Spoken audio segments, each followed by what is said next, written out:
So I'm going to talk about Bitcoin again, and the similarity between Bitcoin and what I perceive as God, and it's just so incredible for me. Well, first of all, I have to say I don't know that much about Bitcoin. I have Bitcoin, which is amazing right now, of course. So I'm invested in this reality, the brand new reality of Bitcoin. I highly recommend it. I think from a spiritual point of view, here I am as a spiritual researcher in this brand new reality, parallel university, where we're like exploring, researching, and looking into the future. That's what parallel university is about. That's why I started at school talking about all kinds of just new stuff, new reality stuff, new frontier, spirituality, all kinds of stuff, right? So Bitcoin is definitely one of them. It's amazing. I highly energized and excited about Bitcoin. So I think the creation of Bitcoin is so amazing. So first of all, how? Yeah, I'm at the point of saying that I really don't know that much about Bitcoin, and I'm just kind of that kind of person. I talk about things that I don't know anything about. If I know something, I lost interest in talking about it. So everything I talk about, actually, I don't know that much about. And I want to talk to you about it so that you can tell me what you know and I can tell you what I know. So this is what this video is about.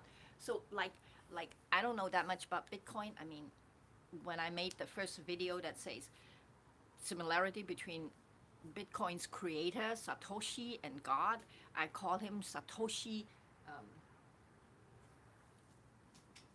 Nakamura. Wrong. Someone wrote in and said, no, his name is not even Satoshi Nakamura. His name is Satoshi Nakamoto. Well, who knows, man? Who knows?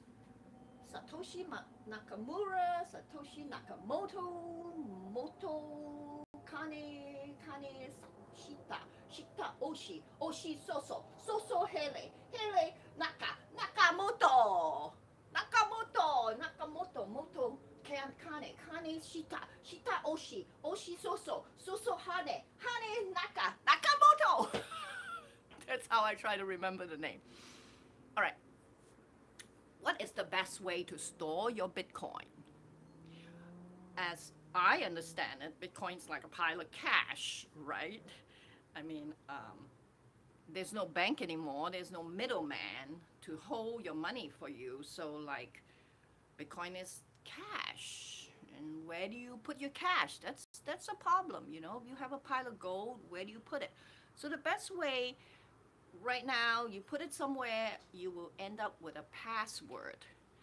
Now, the best way to save the password is in your head, right? So you have to remember your password. Well, all password, you should remember it, but then there will be so many passwords that, you know, you start to have to write it down. And then, you know, some thief who wants to steal your Bitcoin might get their hands on that piece of paper that you have your password, and then you lose all your Bitcoin. That's not a good thing. Then the other thing was, you know, like, or if you have your password just in your head, so what happens is like bad people can like get you and like, you know, torture you.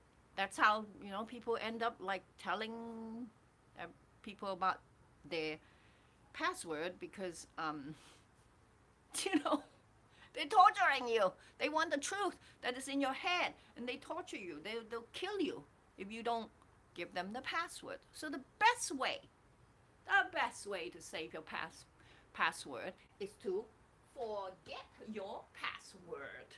You don't remember your password anymore. That's absolutely the safest way to store your Bitcoin. Store it somewhere in Coinbase or, you know, in a dongle or someplace, right? But you forgot your password. That is really safe. It's so safe that you don't even know where it is. That's safe, isn't it? So I'm talking about the 100% safest way to store your Bitcoin is to store it somewhere and then forget the password. You're like, I know it's there, but I don't know how to access it. So that is absolutely the safest way, but then what's the point? I don't have my Bitcoin forever. That's no good. So I would, if I were the creator of Bitcoin, I would forget the password and then hide the password in plain sight. It's everywhere. It's written on the wall, it's written on the floor, it's written everywhere. Except, but,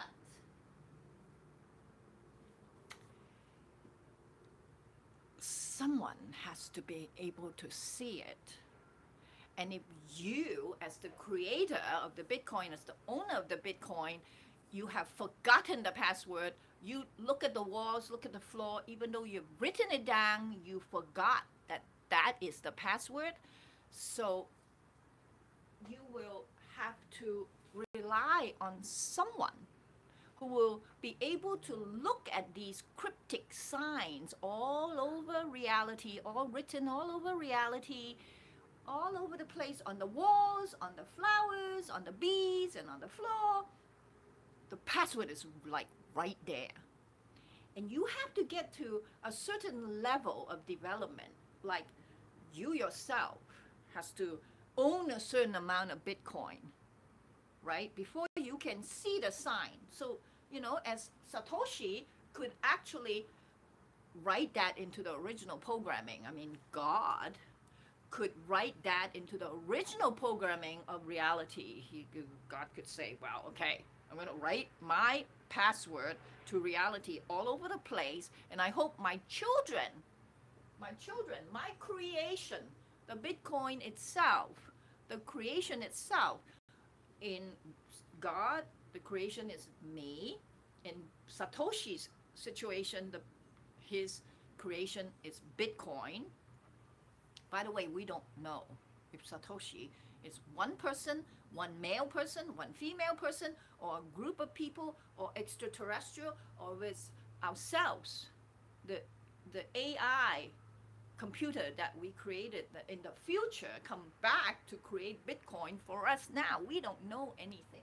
We don't know anything. The economist said it may never be possible to establish beyond a reasonable doubt the identity of the creator of Bitcoin. No matter how many people come out and said, I'm the creator of Bitcoin, you say, okay, you're the creator of Bitcoin, show me your initial badge, right? Like, that is proof. But people will tell you, you know, the person who came out would say, I can't do that, but you should believe me. Let me just give you some of the quotes that I wrote originally, and you can, you know, anyway, there's so many things, but it is without a doubt, beyond, you cannot prove the creator of Bitcoin beyond a reasonable doubt. That is not possible. But then, you know, maybe sometime in the future you can, by looking at the chain that happened in Bitcoin, and slowly you see how it was created. There probably are people who knows are actually creating. You know, those people are probably watching my video and go, "That's dummy girl." Okay, sorry. I'm not a dummy girl. I'm guessing here what it is. Wow. Kind of got me, sidetracked me. Okay, well, so where am I? I'm saying that, yeah. Oh, okay. So we're talking about God and Satoshi. Okay, God and Satoshi are actually, I'm just talking about similarity, trying to compare similarity between Satoshi, who created, hypothetically, this hypothetical guy who created Bitcoin, and this hypothetical guy, God, who created reality, right? What is the similarity about these two things? That's all I'm talking about.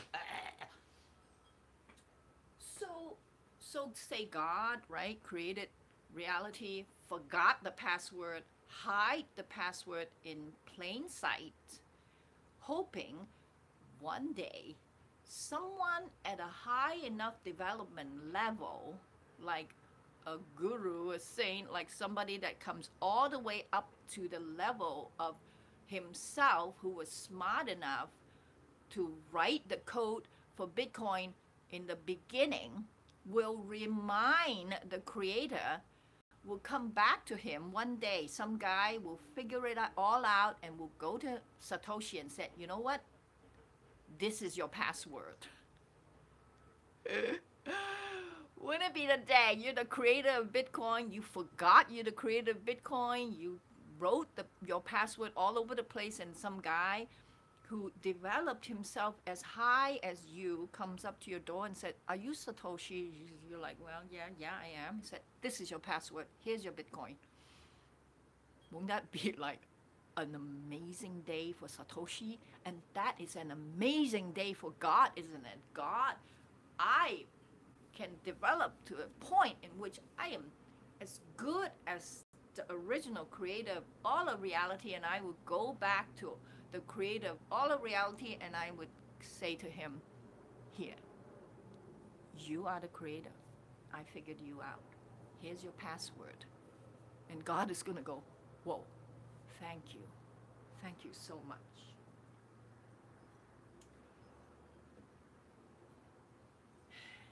So the password, and I guess if this is a scenario, God would have to be a person who is super, super smart, who has did all this, and then hide the password in plain sight and hoping that his children, his creation, will be really nice to him. So what he would do is actually be really nice to his children, right? Like so nice that they're gonna have all the Bitcoin they need. They're gonna be so filthy rich with their Bitcoin that they're gonna say, you know what? This is a lot of Bitcoin that you gave me. I honor you as the creator. I'm gonna give you back your Bitcoin. They would probably at that point don't need the children of Satoshi, the owner of Bitcoins right now, would have so much going on that they're like, I don't need my Bitcoin. Here, have them back. There'll be the day. Well, if you have any comment about what I say, please comment.